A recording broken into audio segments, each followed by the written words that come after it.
पासूनचे त्यांच्या मनातले भावना आहेत. आणि शिवशक्ती परिक्रमेच्या आधी माझ्या मनात काय होतं हे मी जे त्यांना कधीच सांगितलं नाही, ते कसं त्यांना कळलं मला माहित नाही, पण ते हेच मला वाटतं दैवी शक्ती आहे.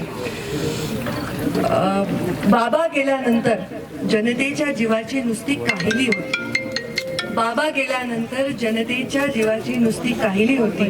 त्यांची सगळी स्वप्नेच मुळात अर्धी अधुरी राहिली होती. स्वतःचं दुःख बाजूला ठेवून तुम्ही पुन्हा खंबीर झालात.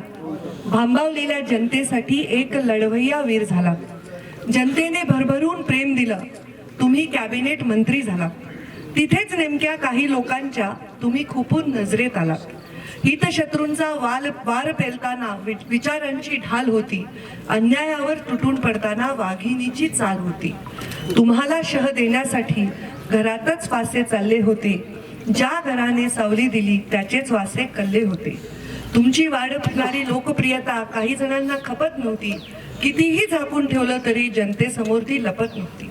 वरून शांत दिसणारा समुद्र आतून घुसळून निघत होता.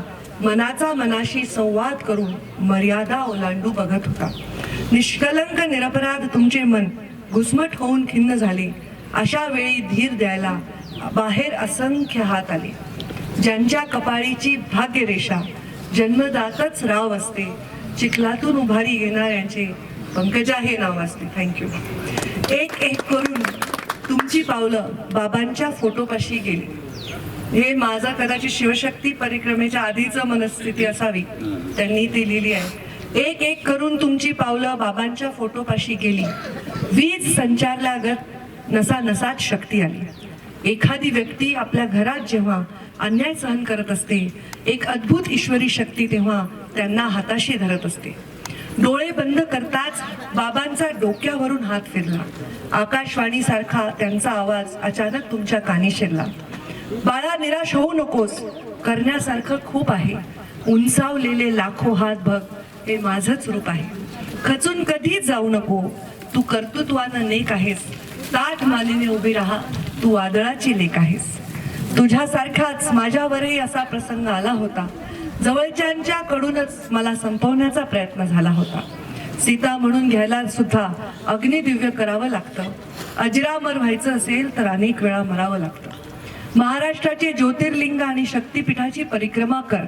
दैवी शक्तीच्या औषधाची त्यावर गुणकारी मात्रा कर. सामर्थ्य चळवळीत असले तरी एकट्याने करून भागत नसते. सामर्थ्य चळवळीत असले तरी एकट्याने करून भागत नसते. प्रत्येक ठिकाणी भगवंताचे अधिष्ठान सोबत लागत असते. महाराष्ट्राच्या तनामनात मग बाळा तुझे गीत होईल.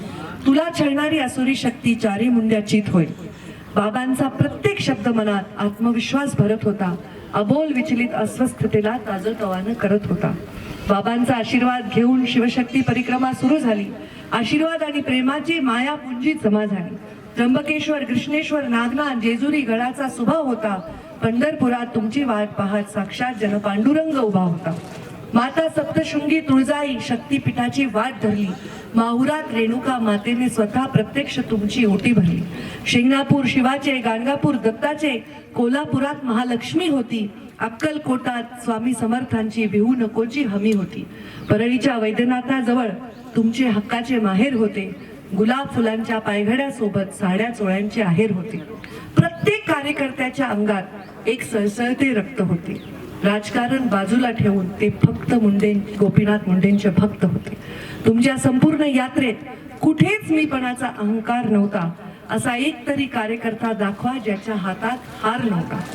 जागोजागी पुष्पवृष्टी आणि सत्कार. तुमच्या जनसेवेला फळ आले. निराश उद्विग्न झालेल्या मनांना हजार हत्तींचे बळ आले.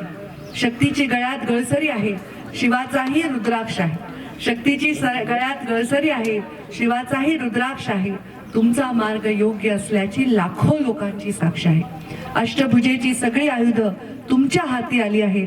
शिवाचा त्रिशूळ दाखवून देईल पुढच्या कोणत्या चाली आहेत. हरणं आता इतिहास जमा झालं. जिंकून यायचं आहे. दीन दुबळ्यांच्या सेवेचं व्रत पुन्हा हाती घ्यायचं आहे. तुमचं कर्तृत्व उजळून निघताना बाबांना केवढा आनंद होईल. महाराष्ट्राच्या इतिहासात नक्कीच तुमच्या परिक्रमेची नोंद होईल.